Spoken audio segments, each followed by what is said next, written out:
सिरसागढ़ का किला अपनी सामरिक स्थिति और दुर्गम किला बंदी के लिए प्रसिद्ध था। पृथ्वीराज चौहान, जो अपने समय के सबसे शक्तिशाली राजाओं में से एक थे, ने सिरसागढ़ को जीतने का निश्चय किया। उनके विजय अभियान में सिरसागढ़ की रणनीतिक महत्ता थी।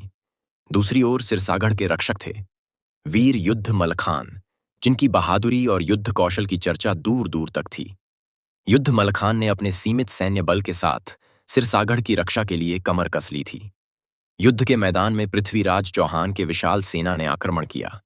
युद्ध के नगाड़े गूंज उठे। तलवारों की टंकार और वीरों के जयघोष से आकाश गूंज उठा। मलखान अपने दुर्ग के कंधे से कंधा मिलाकर लड़ रहे थे। लड़ाई के दौरान भीषण मल्लयुद्ध हुआ। मलखान ने अनेक दुश्मनों को परास्त किया, लेकिन युद्ध का भाग्य क्रूर होता है। युद्ध के बीच वे एक गहरे खंदक गड्ढे में गिर गए, जो शत्रु ने उसमें भला छुपाकर खोदा था।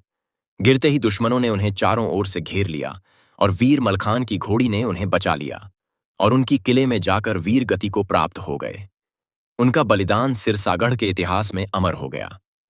मलखान के निधन की खबर जब उनकी पत्नी गजमोतिन को मिली, तो उन्होंने दुख को अपने साहस में बदल दिया। उन्होंने सिरसागढ़ के किले की रक्षा का बीड़ा उठाया। गजमोतिन ने अपने वीर सैनिकों को संगठित किया और किले की प्राचीर पर खड़ी होकर दुश्मनों का सामना किया।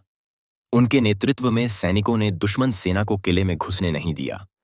गजमोतिन ने संदेश भेजकर बुंदेलखंड के महान वीर योद्धा आल्हा उदल को बुलवाया। आल्हा उदल, जो अपने पराक्रम के लिए प्रसिद्ध थे, उन्होंने सिरसागढ़ की स्थिति को समझते हुए तुरंत सहायता के लिए प्रस्थान किया। उनके आते ही युद्ध की दिशा बदल गई। आल्हा और उदल ने अपनी असाधारण युद्ध कला से पृथ्वीराज की सेना को पीछे हटने पर मजबूर कर दिया।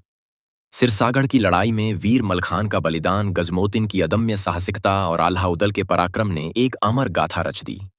यह युद्ध केवल एक क्षेत्रीय संघर्ष नहीं था, बल्कि यह दिखाता है कि किस प्रकार निष्ठा, साहस और वीरता के साथ कोई भी दुर्गम चुनौती का सामना किया जा सकता है।